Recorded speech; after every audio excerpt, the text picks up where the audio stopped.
Okay.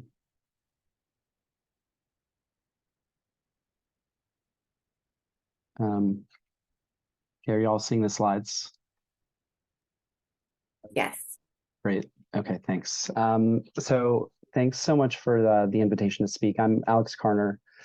I'm Associate Professor of Community and Regional Planning at the University of Texas at Austin. And I'm going to be co-presenting in collaboration here with my colleague, Rafael Pereira from IPA in Brazil.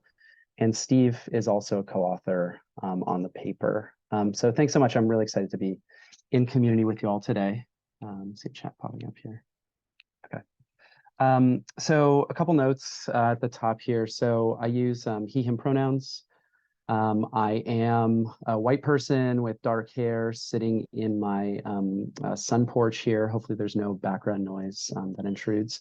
And I was really glad that y'all shared a land acknowledgement at the beginning. I was also planning to share one. The way that I've been thinking about land acknowledgements recently is that I really like to offer a kind of action that folks can take to be in solidarity or support the ongoing struggles of Indigenous people. So I'll kind of close with that. But I'm broadcasting from Central Texas in the United States. So this is the traditional and unceded territory of various Indigenous tribes that continue to reside on this land and who face genocide, war, disease, and forced relocation over the centuries. The tribes include the Alabama Coshada, the Caddo, the Carrizo Comecrudo, Coahuiltecan, Comanche, Kickapoo, Lipan Apache, Tonkawa, and Isleta del Sur Pueblo, as well as other American Indian and Indigenous people and communities. One struggle that I wanted to highlight is ongoing. It involves the Miacan Garza band of Coahuiltecans. They're currently trying to get the remains of 3 ancestors returned from the University of Texas Archaeological Research Laboratory. So if you just search for UT Return the Remains, you can find more information about the struggle and actually sign a letter to my university's president, President Hartzell, urging him to expedite the return of those remains. So I'll now kind of go into the talk. So the talk is based on a full paper that we 3 prepared, and we're currently taking it on the road. So this is the first stop, and we'll be presenting it at ACSP in Chicago next week, and then also at the TRB annual meeting. I was hoping that maybe Rafa, if you could just drop a link to the preprint in the chat so that folks can go take a look if they're interested. And we'd be happy to receive any feedback either in this forum or afterwards. So a broad overview of the paper. We're looking at the academic literature on transportation equity analysis. This is an area that all 3 of us have kind of worked in. And we're asking 3 questions in the paper. One is, the first is, how is equity being defined and measured in the literature? And then we wanted to think about what philosophical and moral perspectives undergird those definitions and measurements. What are they drawing from? And then third, are the results that are being generated and the substantive findings, are those actually consistent with the underlying philosophical and moral perspectives? And just a spoiler alert, we find that they're not. And so we also propose some areas of improvement. So it's kind of a constructive look at the literature on transportation equity analysis, leveling some criticisms, but then also offering a path forward. So the argument, as we summarize it in the paper, is that transportation equity analyses often have kind of two areas of concern. They either address transportation inequality, so they're thinking about whether the distributions that we see in the world or that we expect from a future scenario, the distributions of transport goods and bads, whether they're fair. Okay, so we call those studies studies that are looking at transport inequality. And then there's a second set of studies that looks at what we refer to as transport poverty. And those folks are asking whether people have enough of something, some transportation resource, say, whether it's transit service, reliability, access or accessibility, or another kind of parameter. And there are 2 main approaches that we found in our look of the literature that folks are using to quantify both inequality and poverty. So I'll go into these in more detail in a minute, but I suspect that some of you are familiar with these. But for inequality, transport researchers are often using Lorenz curves and Gini coefficients. And if they're examining transport poverty, then there's an approach that's sometimes referred to as needs gaps that is really common. And folks sometimes refer to it as transit deserts. And I'm going to use quotes around the term deserts in the talk because I think it's not actually a helpful metaphor in this case. So if I had to kind of sketch out our argument in a little more detail here, we argue that studies that look at transportation equity, or transportation inequity rather, are motivated fundamentally by egalitarian concerns. So egalitarianism argues that people should be treated as equals in some respect, consistent with the traditional equity equality distinction. Egalitarians don't believe that everyone should receive the same level of a particular good, but rather that people shouldn't be disadvantaged by arbitrary circumstances like being born in a specific place or to a specific family or with a certain level of abilities and resources. Distributions that seek to remedy these initial disadvantages would be consistent with egalitarianism, and they might result in objective inequalities between people and groups, but the overall result is that opportunity is equalized. So the literature commonly operationalizes these concerns using Lorenz curves and Gini coefficients.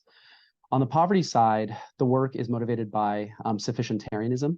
So sufficientarianism, or sufficientarians rather, are less concerned about the relative distributions of goods and bads between people and groups. They want to ensure that everyone has access to a minimum level of the good. So in the transportation equity context, as I mentioned, we're often looking at access or level of service, but it could be any kind of component of the transportation system. We could operationalize it in a similar way. So we're going to argue that the existing methods in the literature, they're just not super helpful. And so we're going to offer a couple alternatives. So for thinking about transport inequality, we're going to propose a method that's been used widely in the literature on public health and health equity called concentration coefficients. And then on the transport poverty side, we're going to talk about the Foster-Greer-Torbeck family of poverty measures to operationalize transport poverty. So Karl Martens has started to use these measures. He was kind of the first person to bring them over into the transport side. And so we're kind of extending his work. A note about what we're not doing in this paper, because I think it's important, you know, this mobilizing justice. A lot of us have broader concerns than just a kind of limited evaluation of the distribution of transportation impacts. We are only considering distributive justice in this paper. We think that the topic is substantial enough and kind of technical enough to warrant its own investigation, but we recognize that distributive justice is but one component of a broader conception of mobility justice that also includes epistemic justice and restorative justice and procedural and deliberative justice. So we see our work as necessary but not sufficient to bring about transformative changes to those conditions that exist in the real world that perpetuate transportation disadvantage and transportation inequity. So we're just a caveat. We're not saying that this is kind of the end all be all, but we do think it's important because these types of analyses are undertaken all the time in the literature and by transportation planning agencies. So we assembled some data in addition to conducting a literature review, and we looked at comparing conditions at 2 points in time. And we picked the Washington, D.C. metro region because we had data on the city, and we knew that the COVID-related service cuts that were undertaken in terms of the public transit level of service changes were relatively severe. So we took calculated access scores at 2 points in time. One was February 2020, which is a pre-pandemic high level of service, and then in June 2020, which was kind of the low point of COVID-related service cuts. We calculated typical inequality and poverty measures and compared them to our proposed alternatives. And we knew that conditions objectively worsened during this time, as they did in many regions across the United States and Canada and around the world. And if you're familiar with DC, this map here on the bottom is showing the overall change in access score.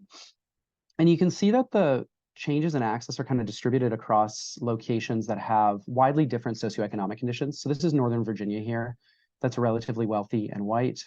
And then they're also up in Maryland, and there are higher populations of Black folks and low-income people. So there was kind of this ambiguous distribution of access changes. But overall, things worsened, and we wanted to see how traditional metrics performed alongside our proposed alternatives.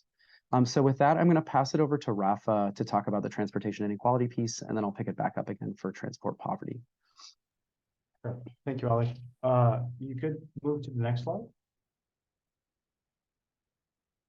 So a lot of us are very familiar with the huge discussion that there is around transportation inequalities.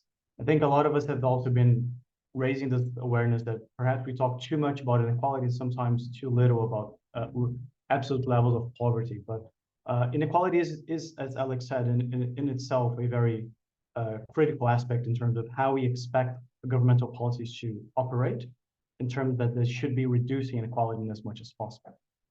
And to measure to what extent policies reduce inequality, or to measure what is a cross-section level or the state of affairs of what is inequality level in a place, I would say like 80, perhaps 90% of the literature uses the Gini coefficient. Gini coefficient has been extremely popularized in economics, looking at income inequality.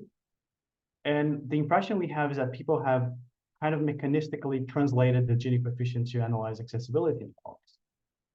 So if you see this picture in front of you, you're probably familiar with it. It shows how you calculate the Gini coefficient considering based on the Lorenz curve.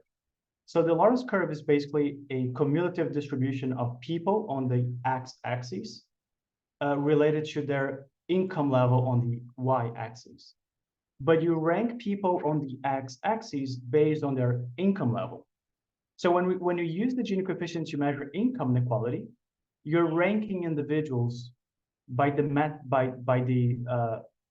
quantity that is of interest to us, which is income. When we use Gini coefficients to measure inequality in accessibility, however, people simply rank individuals by their accessibility level, and they end up disregarding completely what are their socioeconomic conditions. And one of the things that we try to discuss from a more moral philosophy point of view in the paper is that we're not so much interested in understanding inequalities in access to opportunities in general, but more importantly, to what extent inequalities in access to opportunities are embedded or reflected upon broader issues of socioeconomic inequalities, or to what extent how other dimensions of your socioeconomic conditions or your position in the socioeconomic ladder affect your access to opportunities.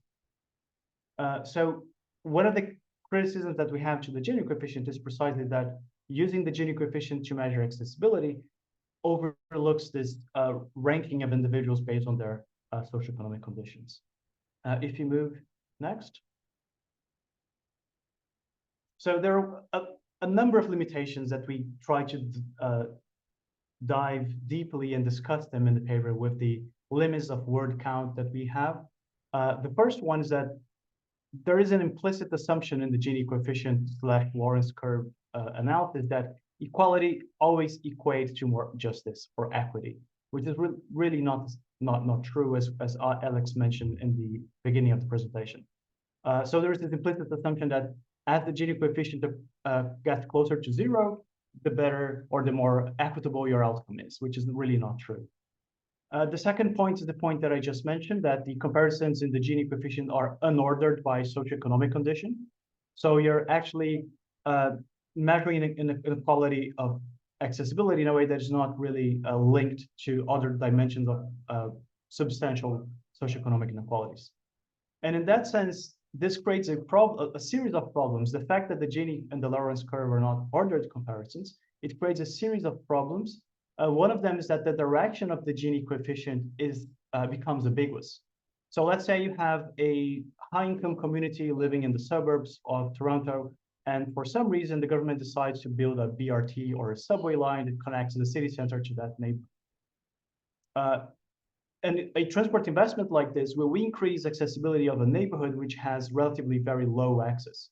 And by doing this, if you simply apply uncritically, if you simply apply a Gini coefficient to a scenario like this, your Gini coefficient will become lower, and you might be not intentionally coming to the conclusion that the scenario is equitable, which is really questionable.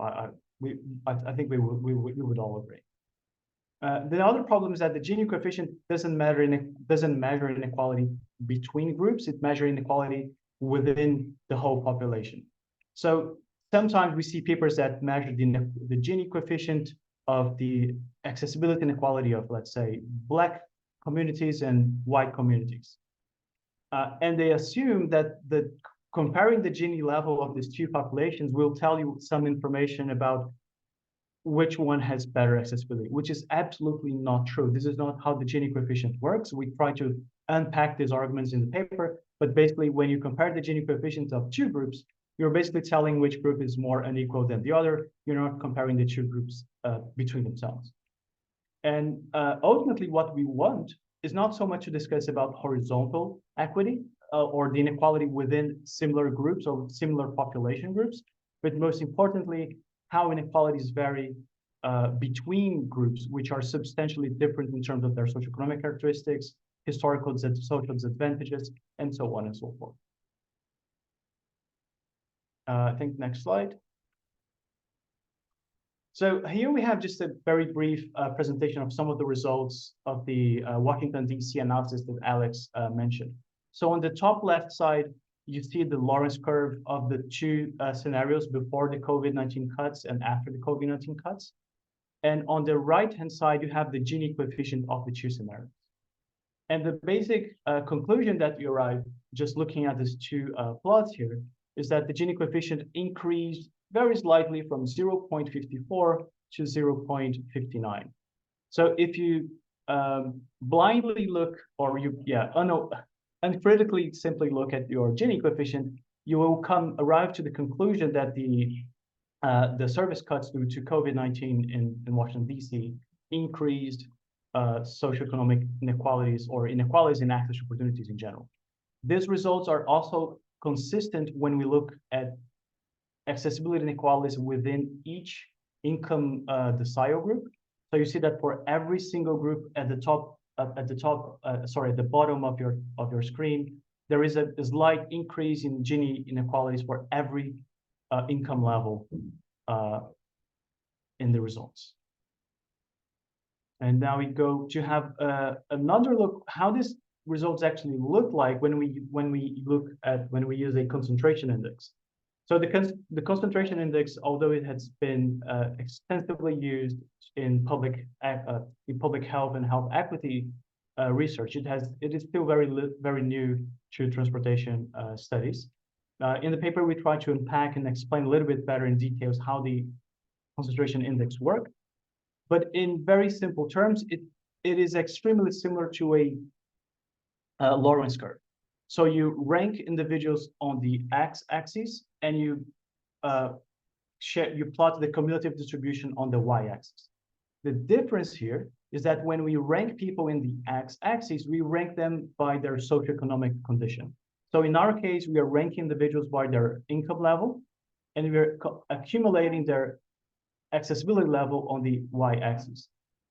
So in the two extreme cases, if all of the accessibility is concentrated among low-income communities, you would see a curve that goes above the diagonal line. And if most accessibility is concentrated among high-income people, you would see a curve that looks a little bit more like the Lorenz curve below the diagonal line. When we have this much more detail, like a fine-grained analysis of income levels and accessibility, we see that the two curves, they almost overlap throughout the entire curve. There's like small differences somewhere in between and at the top. And when we calculate the concentration index, which is the area of this curve, we see that the concentration index actually dropped from 0.10 to 0.08. It is an extremely small, minor change, but it's a minor change that goes in the direction towards a more progressive effect. So just so you understand, the Gini coefficient varies from 0 with total equality to 1 with total inequality. The concentration index varies from -1, where all of the resources or accessibility is concentrated in the socially disadvantaged groups, and to +1 when it's concentrated among the socially advantaged group or groups in more social advantage situation. So every move in the concentration index that goes in the direction to -1 would entail a more progressive result, and a move towards +1 or increasing level values would be to a more regressive result. I think this is also one important advantage of the concentration curve to address or to emphasize, the fact that the direction and the sign of your concentration index it's much more telling of the inequality situation that you have in front of you. So again, very minor changes, but the changes are still much more informative, and they actually contradict the conclusion that we would arrive simply looking at the Gini coefficient. Alex. Thanks, Rafa. Yeah, just one more thing. I mean, I think substantively, if we think of, again, the context of COVID-19 related service cuts, we might want to understand the folks for whom those cuts were felt most strongly. And so in this case, the Gini coefficient says, oh, inequality went up. So we would assume intuitively that that means that cuts were concentrated among disadvantaged groups, but the concentration curve is actually giving us direct information about that. And it says that, in fact, it wasn't. The overall distribution of access got a little bit less unequal, which means that they did not bear the brunt of service cuts. So yeah, I think the opposite finding here is pretty critical, even though the magnitude is small. So I'm going to quickly talk about transport poverty now. So though I mentioned there's this method in the literature called needs gaps or transit deserts, and I'm going to just kind of step you through this process if you're not familiar with it. So we start with an accessibility indicator. Again, we just looked at a simple access score, the number of jobs accessible within 45 minutes on public transit before and after the COVID cuts. We looked at block groups, which are a relatively small geography in the United States Census. So we calculate an access score for every block group. And our goal here is to calculate a gap for every block group where we take some measure of public transit demand and subtract public transit supply from it. And then the result of the gap, if that calculation is greater than 0, then we have a gap, right? Demand exceeds supply. And if it's less than 0, then there's some oversupply, and we assume that things are mostly fine. The way that gap is operationalized in the literature looks at calculating z-scores of some population measure, so count of number of people. The way that we did it in the paper for simplicity is we just took the number of people in poverty, assuming that economic status was going to drive the demand for public transit. So we calculated a standardized score of people in poverty and a standardized access score. So we've got a z-score of people in poverty, a z-score for the access measure, and then we just take the difference, and that's our gap. Again, if it's greater than 0, there's some kind of gap. If it's less than 0, then we assume things are fine. And when we looked across the region before and after the COVID service cuts, we actually found that the spatial extent of the deserts, so that's the area indicated in the lighter color, the teal here, actually shrank. So you can see that the navy color, which indicates not a desert, is more expansive throughout the region after the COVID cuts. So this method actually indicates that there are fewer people residing in so-called desert areas after the COVID cuts, which we know to be nonsensical since service worsened across the board, right? It didn't get better anywhere. And when we looked at summarizing our visual intuition using actual values, we found that indeed that was the case. So the number of people residing in deserts after the service cuts was lower than it was before. The total number of block groups identified as deserts was lower. And the total area of the deserts across the region shrank. So at a high level, this kind of outcome is possible because the comparison here is completely relative. So the absolute scores after the COVID cuts, the access scores shift lower on average, but the standardized scores shift somewhat higher, leading to this counterintuitive result. So this leads us to talk about a number of limitations associated with these desert and needs gap approaches. So the major one is that there's no normative threshold that dictates whether a block group or a neighborhood is experiencing a gap. It's simply this difference between standardized scores. And that difference, we argue, has no inherent meaning, right? It's completely detached from the actual level of public transit service or access provided at a specific location. A related concern is that the measures that we're comparing, right, quote unquote demand and quote unquote supply, they have no inherent relationship to one another, such that a 1 unit increase in the standardized count of people in poverty must be met with a 1 unit increase in standardized access to avoid finding a gap. An analysis that examined actual transit vehicle capacity and real world demand might be more informative, but you'd have to consider network effects and use completely different methods than what appear in the literature. And then a final issue that we highlight relates to kind of broader issues that are brought up in the literature related to operationalizing all kinds of deserts, food deserts, health deserts, and transit deserts in our case. So the desert metaphor, it really ignores local capacity. It implies that a particular location or neighborhood is barren and that all it needs is one grocery store or a new transit line of any sort, whether or not that line or that grocery store or that hospital is linked to local needs. And it also obscures the historical processes that created the desert in the first place. And these types of root causes, discrimination, segregation, white supremacy, procedural injustice, these are the things that need to be addressed before we can make genuine progress. And the ways that we operationalize deserts in the literature completely paper over those complexities. So we propose looking at the Foster-Greer-Torbeck series of measures to assess transport poverty instead. So I'm showing the formula here. And I'm just going to talk about it briefly, but there are 3 indicators possible depending on the value of alpha. If we set alpha equal to 0, then we're simply counting up all the people that fall below a particular threshold level of access that's represented by the letter Z here. In our case, we set it to the population weighted mean access across the entire region in February 2020. When alpha equals 1, we're weighting that count of people that fall below the threshold by the distance between the threshold itself and their actual level of access. And when it equals 2, we're squaring that gap so that greater gaps are weighted more severely. Larger values of the FGT indices are worse in all cases. So here I'm showing the FGT 0, 1, and 2 measures, both before and after. And we can see across all income groups, conditions objectively worsen, right? The FGT results are higher for all income deciles. It seems like the drop for lower income deciles and higher income deciles are similar. Folks in the middle fare relatively better, even though their conditions worsen. And so the results that we get from the FGT measures in terms of thinking about transportation poverty are much more consistent with our intuitive understanding of how conditions actually changed on the ground. Yeah. So, and Alex, just yeah. let me just add, like, one of the really nice things about the FGT interpretation is that the 3 components of the FGT are completely complementary to one another. So FGT 0, as Alex said, is simply the proportion of people below the poverty line. FGT 1 is for those who are below the poverty line, how far they are from the poverty line. It's kind of the average intensity of their poverty. And the FGT 2 is the combination of the first 2. It's the proportion of people that are below the poverty line weighted by how severe their poverty condition is.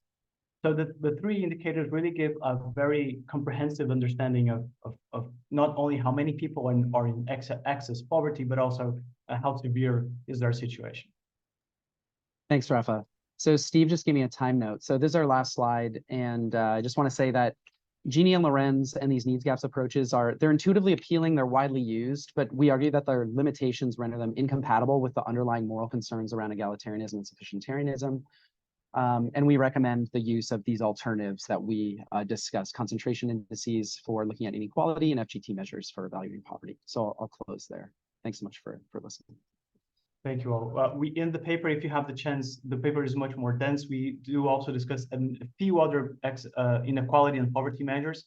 You might want to have a look at them, but because of the interest of time, we just limited to discussing the 2 most promising FGT and concentration curve. Thank you, Alex, for presenting. Okay, thanks very much, Alex and Rafa, and just want to acknowledge that probably because I took too much time in our introductions, we're now a bit squeezed for time, but we're just going to ask all the presenters to make a little bit of time, you know, as we go through the next session and probably eat into our break a little, because I do see a couple of questions for Alex and Rafa in the chat, and love to give them a chance to address them. So Svi Levy asks, do these accessibility measures take into account the destinations of people's travel needs? So examples around transit services that don't necessarily connect folks to destinations of interest for them. I guess the short answer is no, but that's a really good concern and something that we've thought about in other work. This is just a straightforward cumulative opportunities access score, looking at the number of jobs accessible, which we recognize is not necessarily going to be linked to folks' actual travel needs. for the purposes of this paper, we just wanted a relatively simple metric that we could use to evaluate common approaches and test them against our proposed alternatives. But certainly there's lots of room to improve access scores in the way that we measure access. So great point. Great. Yeah. And Yeah, on thanks. the side, And on a quick side note, for those who are interested in looking at these measures and applying them in their own work, we have an R package called accessibility, which has all this different accessibility metrics, but also poverty and inequality metrics implemented. So for those who are working with computational analysis with R, this package could be a very handy resource there. yeah, and thanks. And actually, while you're dropping links, I'm not sure if we dropped a link to the open access version of the paper, so you can do that too. I'm seeing a couple of nice comments, which I won't embarrass you guys by giving you praises, so you can read those on your own time. But I do see an important question here. What factors do you consider to define the poverty line? 45 minutes of transit. How would you combine FGT with spatial analysis indicators such as local Moran's eye? So I think perhaps these are the second question is a more practical question. You can calculate FGT for every single polygon or neighborhood or area in your analysis. So you can easily calculate Moran's eye and do spatial cluster analysis with the FGT outcomes or estimates that you have. The first question, we try to emphasize this in the paper. This is perhaps the most important question that is overlooked in the literature. When it is simply extremely hard to define a transport poverty line. This is not simply a technical decision. It is most importantly a political and moral decision about what is the vision of an inclusive and just city and transport system that we want to build. So this is a normative discussion. Obviously, it is extremely important to incorporate technical and empirical analysis to inform your decision in your political debate, but this is a moral decision. And perhaps this is one of the reasons that people think the transit deserts approach is so attractive, because the transit deserts approach is really quote unquote technical. You don't need to define or debate or discuss what is your poverty line. The analysis will throw that poverty line for you, so to speak. But we cannot really remove ourselves from a political decision or debate as harder as it is. And this is something that for this specific paper, we use the 45 minutes just as an analytical exercise, but we invite researchers and communities and politicians to grapple with this problem and discuss this in a public debate. Wonderful last words. Thank you so much again to both of you. And I apologize, my internet at home cut out while I was in the middle of trying to introduce you two. So hopefully that went all right. And looking forward to seeing how Mobilizing Justice partners and researchers build on these really great findings in this paper. So please join me